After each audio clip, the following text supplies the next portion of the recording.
বন্ধুরা, delicious home cooking পেজের YouTube channel এবং ফেসবুক পেজের পক্ষ থেকে আপনাদের সবাইকে স্বাগতম। বন্ধুরা, আজকে পেঁপে সবজি রেসিপি আপনাদেরকে বানিয়ে দেখাবো। তার জন্য প্রথমে আমাদেরকে গোটা একটি পেঁপে নিতে হবে। পেঁপেগুলোকে চামড়া ছাড়িয়ে এভাবে কেটে নিতে হবে। তারপর পেঁপের সবজিতে আমাদের যোগ করতে হবে নারকেল এবং আলু। তার জন্য আমাদেরকে নারকেল এবং আলুগুলোকে কুচি কুচি করে কেটে নিতে হবে। কেটে নিয়ে এগুলোকে আমরা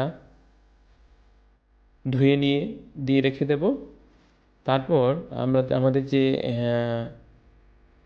পেঁপেগুলোকে আমাদেরকে বাঁধাকপির মতো কেটে নিতে হবে।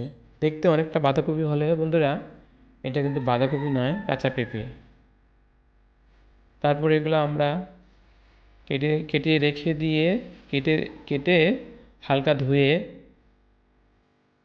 তারপর কিছুটা সিদ্ধ করে জলটা নিংড়ে রেখে দেব।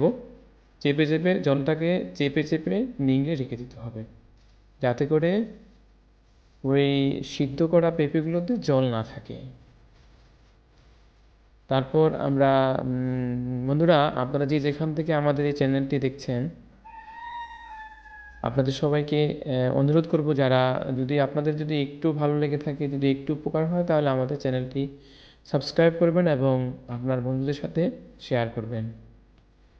বন্ধুরা, এরপর আমরা কড়াইতে তেল দিয়ে দেব। তেল দেওয়ার পরে আলু এবং নারকেলগুলো ভেজে নেব, আলাদা আলাদা করে ভেজে নেব। প্রথমে আলুগুলো ভেজে নেব। তার জন্য আমাদেরকে হলুদ এবং লবণ অ্যাড করতে হবে। লাল হয়ে গেলে আমরা আলুগুলো রেখে দেব। তারপর আমরা নারকেলগুলো আবার ভেজে নেব। বন্ধুরা, আপনারা কে কোথা থেকে আমাদের ভিডিওটি দেখছেন কমেন্ট করে জানান।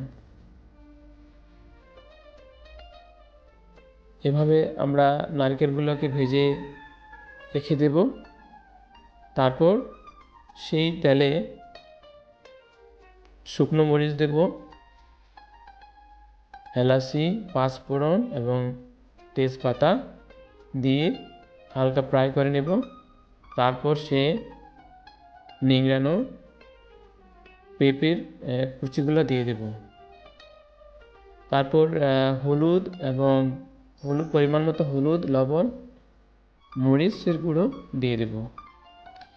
আমরা এটাতে মরিচের গুঁড়ো অ্যাড করেছি। যদি কাঁচা মরিচ অ্যাড করে তো আরও ভালো হতো।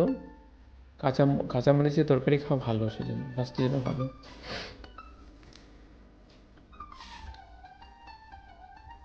এরপর আমরা ফ্রাই করে রাখা নারকেল এবং আলুগুলো দিয়ে দিলাম। তারপর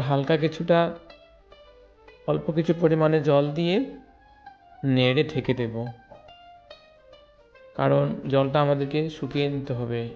তারপর আমরা বিলেতি ধনেগুলা কেটে রেখে দেব। সময় হলে যখন আমরা নামাবো তার আগে দেওয়ার জন্য। দেখুন বন্ধুরা, এখন অনেকটা জল কমে গেছে। এরপর আমরা জিরা পাউডার এবং মশলা পাউডার দিয়ে দিলাম। তারপর কিছুটা নেড়ে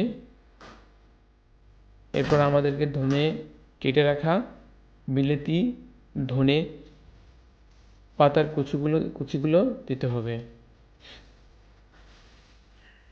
অনেকটা হয়ে গেছে আমাদের। এরপর আমরা দিয়ে দেবো, নামানোর আগে আমরা এই বিলেতি কুচি ধনে পাতাগুলো দিয়ে দেব। ধনে পাতাগুলো খুবই সুঘ্রাণে ভরপুর ধনে পাতাগুলো। বন্ধুরা, আমাদের আজকে পেঁপে সবজি হয়ে গেছে। দেখুন, আপনারা যারা রাত্রে রুটি খেতে অভ্যস্ত, তারা এভাবে রুটি দিয়ে সবজি বানিয়ে খেতে পারেন। ধন্যবাদ বন্ধুরা, আপনাদের সবাইকে।